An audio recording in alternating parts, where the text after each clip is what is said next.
बागेश्वर धाम के बाबा धीरेन्द्र शास्त्री इन दिनों बहुत विवाद और चर्चा में है। ऐसे में न्यूज नेशन ने उनसे बात की और उनसे हर वो सवाल पूछे जिन्हें जानना जरूरी है। देखिए हमारी वरिष्ठ सहयोगी पिनास त्यागी के साथ धीरेन्द्र कृष्ण शास्त्री की ये एक्सक्लूसिव बातचीत।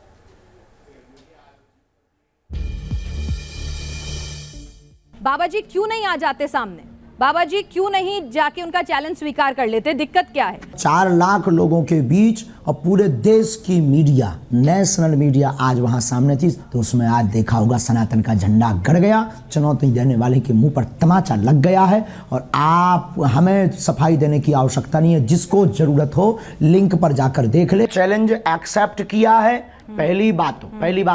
पहली बात तो उन्होंने कोई चैलेंज लीगली नहीं भेजा। अच्छा। ना कोई हमारे पास चिट्ठी भेजी, ना उन्होंने कोई अपना व्यक्ति भेजा। अब ये झूठी मूठ की बातें, कोई अपने घर के अंदर चूड़ी बजा करके नाचता रहे, नंगा नाचता रहे, हमें क्या लेना देना है? उनको दिक्कत है वो आ जाएं। और रायपुर छत्तीसगढ़ हमारा क्षेत्र नहीं है कि हम घर में बैठ करके दुबक करके ललकार लें। ये 3rd प्लेस है, ना उनके बाप का ना हमारे बाप का। प्यासा कुआं के पास आता है, आ जाओ, दरबार खुला लगा, 4 लाख लोगों, हम फिर महाराष्ट्र जाएंगे और वहां फिर ताल ठोक कर बुलाएंगे। आप क्या दावा कर रहे हैं कि आप लोगों का भूत भविष्य बता देते हैं, आप लोगों के कष्ट हरने की शक्ति रखते हैं, उस पर्ची में क्या लिख कर देते हैं, क्या चमत्कार करते हैं? कोई भी दावा नहीं करते। हम ये भी नहीं कहते हैं कि हमारे पास आने से आपका कैंसर ठीक हो जाएगा, रोग ठीक हो जाएगा या ऐसा हो जाएगा। हमारे पास में कुछ भी ऐसा नहीं है। हमें तो जो बालाजी का आभास लगता, भटके हुए रास्ते के लोगों को मार्ग दिखाने का, भाई ऐसा करो, ईश्वर से प्रार्थना करो। और ईश्वर से प्रार्थना करना 25 अनुच्छेद के अंतर्गत लॉजिक है, धार्मिक मौलिक अधिकार है। तो हम अपने इष्ट का प्रचार कर रहे हैं और इष्ट के प्रचार के साथ साथ बागेश्वर हनुमान जी से जोड़ रहे, जैसे अन्य लोग भी अपने अपने धर्म को बढ़ाने के लिए धर्मांतरण करवा रहे हैं। हम तो केवल बालाजी से स्तुति करके प्रार्थना करके जोड़ रहे हैं। को जरा ये समझाइए कि आपको जो ये कृपा प्राप्त है ये आखिर कैसे मिली है?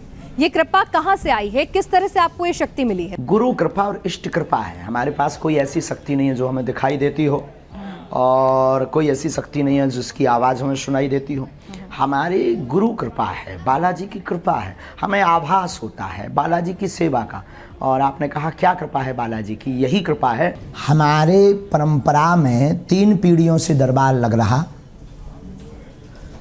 हमारे दादा गुरुजी भी दरबार लगाते थे। दादा गुरुजी के पूर्व में भी एक संत थे, वो भी उन पर भी कृपा थी। 3री पीढ़ी में हम हैं और ये बचपन से ही हम बागेश्वर बालाजी के चरणों की सेवा में हैं। सनातन में मंत्रों की ताकत का प्रत्यक्ष प्रमाण बागेश्वर बालाजी का दिव्य दरबार है। सनातन धर्म तो सिखाता है कि आप जो हैं वो शांति बनाए रखें, मीठी वाणी बोलें, कृपा करें, माफ़ी दें, ये सब सनातन सिखाता है। लेकिन आपकी जो वाणी है उसमें जिस तरह की बातें आपने बोली हैं वो तमाम लोग कह रहे हैं कि भाई ठीक है, संत को शोभा नहीं देती। हम कोई साधु नहीं है। सठे साठ्यम समाचरेत, जो जैसा समझेगा। हमारे शास्त्रों में शस्त्र शास्त्र दोनों की व्यवस्था है। हमें तो सनातन का बनाना है। आप शस्त्र से समझोगे या शास्त्र से। हमें अपने धर्म की रक्षा करनी है, शास्त्र से भी करेंगे और शस्त्र से भी करेंगे। और हमारे अध्यात्म के प्रत्येक देवी देवताओं के हाथ में शास्त्र भी है और शस्त्र भी है। 3री बात, हमारी वाणी जोश में आवेश में बिल्कुल असीमित हो जाती है, इसमें कोई संदेह नहीं है, लेकिन हमेशा सत्य पर होती है और सनातन के लिए होती है। और अगर ये अनलॉजिकल है तो अपने धर्म की रक्षा के लिए थोड़ा सा ट्रैक से बदल कर बोलना, अगर गलत है तो उनको लगने दीजिए। आप फिल्मों को लेकर भी आप लगातार बयान दे रहे हैं, फिल्मों से क्या आपत्ति है? जो सनातन विरोधी है, हमें उन सबसे आपत्ति है, केवल उनसे नहीं। जो सनातन विरोधी है उस एक व्यक्ति से आपत्ति है। जैसे हमसे लेकर के, क्योंकि हम सनातनी हैं, तो जैसे हमारे लिए पूरी वामपंथियों को आपत्ति है कि आप लोगों को परेशान कर रहे। आज 3 दिन से डिबेट चला रहे, हमारे ऊपर आरोप, हमारे प्रति। अगर आज ना बालाजी की कृपा होती, आज अगर हमने झंडा ना नेशनल मीडिया के सामने बालाजी ने ना गाड़ा होता, तो हमारी तो फजीहत, तो सनातन धर्म और संतों की फजीहत हो गई थी। तो जैसे उन लोगों को दिक्कत है सनातन धर्म के एक सच्चे सिपाही से, वैसे हमें भी उन वामपंथियों से, सनातन विरोधियों से दिक्कत है। और अगर ये गलत है तो ये गलत हमारा बना रहने दीजिए सनातनीय हिंदुओं को।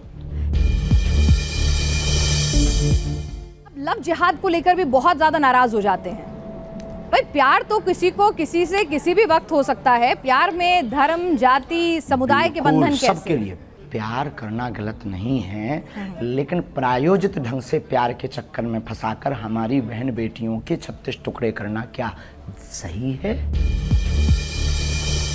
एक माइंड रीडर है, वो कह रही हैं कि हम भी माइंड रीडिंग करके हजारों की भीड़ में से नंबर बता देते हैं, नोट पे क्या नंबर लिखा है, क्या सीरियल ऑर्डर है, ये सब बता देते हैं, तो आप उनसे अलग कैसे हो? हम नंबर नहीं बताते हैं, बहुत बड़ी कृपा है ये हमारे ऊपर। ना तो हम मोबाइल नंबर बताते हैं, हम ना नंबर बताते हैं, ना ये कोई घोषणा करते हैं, ना हम कोई जादूगर हैं, ना हम कोई इन सब चक्करों में पड़ते हैं। और कृपा में और रीडिंग में, अच्छा रीडिंग ये होती है जब व्यक्ति सामने हो।